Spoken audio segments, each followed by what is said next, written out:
هغه څوک چې هغه د نورو هم د اصلاح کوشش کوي، او یو سړی بیا په خپل صالح او نیک عمل انساني د درې در مابین فرق غوره هغه څوک دی چې هغه د نورو هم د اصلاح کوشش کوي، په خپل هم نیکي او د نورو هم د ښو جوړېدلو او د نیکۍ د دعوت ورکولو کوشش کوي.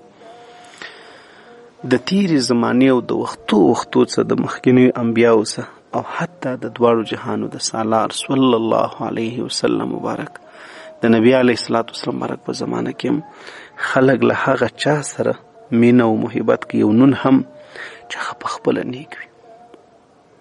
خلک هغه څوک نه خوښوي چې د نورو د اصلاح څوک کوشش کوي، ځکه یو سړی چې په خپله صالح وي او نیک عملی د هغو زیان او تاوان چاته نه رسیږي، نو همدا خپل خلک خوښوي. دا نه خوښیږي چې بل سړی د یو چا د اصلاح کوشش کوي. اصلاح کوونکی د چا نه خوښیږي. د انبیاو علیهم السلام سره د خلکو دشمنی پر هم دې ټکي راغلی ده چې د هغو انبیاو علیهم السلام ته الله حکم کړی ولو د نور هم د اصلاح د کوشش. د رسول الله صلی الله علیه وسلم مبارک مثال براواخو د مکې خلکو له بعثت او د پیغمبرۍ نه مخکې نبی علیه السلام سره ډیره زیاته مینه درلودله، ځکه هغه یو صالح انسانو، هغه یو نیک انسانو او دوی ورته صادق او امین وایي او ډیر عزت او قدر یې کوي.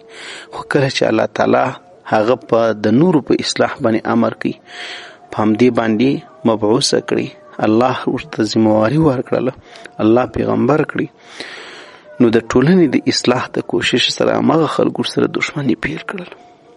هغه ته کوډګر وایي، دروغجن ورته وایي، لیونی ورته وایي، هر رنګ نومونه هغو پرکښې شول. ولی خلک ولې له مصلح سره دښمني کوي؟ ځکه چې مصلح انسان که په کورنۍ کې، که په کلي کې، او حتی که مخکینی انبیا ول او که په خپل نبی علیه السلام د دواړو جانو سردار و، او که نن چې د علماو کوم دښمنان، نو مصلح د خلکو له نفساني غوښتنو او د غلطو عادتونو د رسم او د رواجو او دارنګه د خواهشاتو سره په ټکر کې د خبر راځي، په چش کې راځي، د طبیعت او د مزاج موافقه خبره نه، نو هغه غواړي چې ټولنه اصلاح کې هغه خواته یې بوزي چې د الله او د الله د رضا خبره کې پکښې کې پیدا کې جایز خوا ورته وشي. نو کله چې د خلکو د خواهشاتو د مزاج سره په ټکر کې دا بدلون راسي، دا د اصلاح کوشش راسي، نو دا د خلکو لپاره سخت دي چې بیا هغه په خپلو غلطو لارو عادت سوي همي له دې وجې د خپلو غلطو لارو د پرېښولو او د خپلې غلطۍ د منلو بجای د دې صالحانو او د مصلحانو په دښمني باندې راپیل وکړي، شروع وکړي. د انبیاو علیه السلام سره د خلکو دښمني په څه وه؟ د مځکو د جایداد باسې راغلي وو که بل څه. له دې وجې ګرانو عزتمندورونو صالح انسان دا الله ته ډېر خوښ دی. د علماو هم دا نظر دی، علما وایي چې یو مصلح انسان الله رب العزت تر زورو صالحانو چې په خپله نیک وي هغه مصلح تر ګران دی او تر غوره دی. ولی صالح انسان یوازې خپل ځان نیک ساتي، او مصلح انسان د الله په حکم په امر بالمعروف چې خاص کر د دې امت ذمہواري ده، ټول امت له هلاکته ژغوري، د الله د عذاب اخلاصي، د جهنم اخلاصي، د الله د کار څخه ساتي، د الله و دین د الله رب العزت رضا ته راغواړي. په قران کریم کې قرآنی دلیل دلته پرسته، په قران کریم کې الله پاک فرمایي وما كان ربك ليهلك القرى بظلم واهلها مصلحون.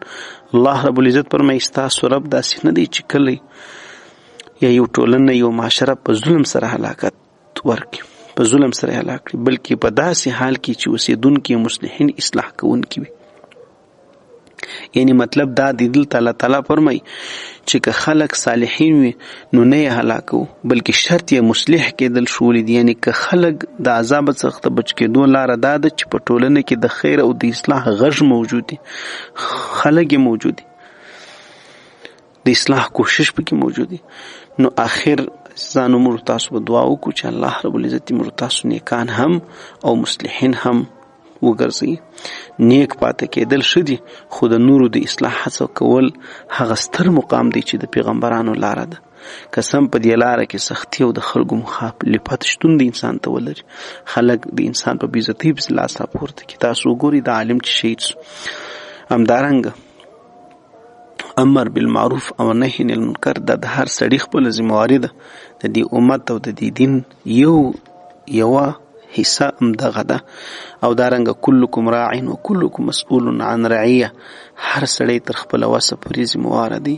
کور والا، اولاد، مثال پلار د بچانو، خاوند، ښځې او دارنګه نور در خپله وسه پورې. من رعا منکم منکرا فلیغیره بیده فإن لم یستطع فباللسانه وإن لم یستطع فبقلبه. چې بد سړی وویني نو باید انسان یې تغییر ورکړي، انسان یې د ښو خواته خبره واړوي. چې په وسه نه وپره نو په ژبه باندې پند و نصیحت انسان ورته وکړي. که دا هم په وسه نه وپره نو په اخر ته په زړه باندې او هغه مجلس سړی ترک کړي. نو الله رب العزت دې موږ تاسو صالحان او مصلحین هم وګرځي. یوازې دا نه منه به چې ته په خپله سجدو والا جوړ سه، په خپله نیک جوړ سه او په نورو کار مه لره. دا خبره نه ده.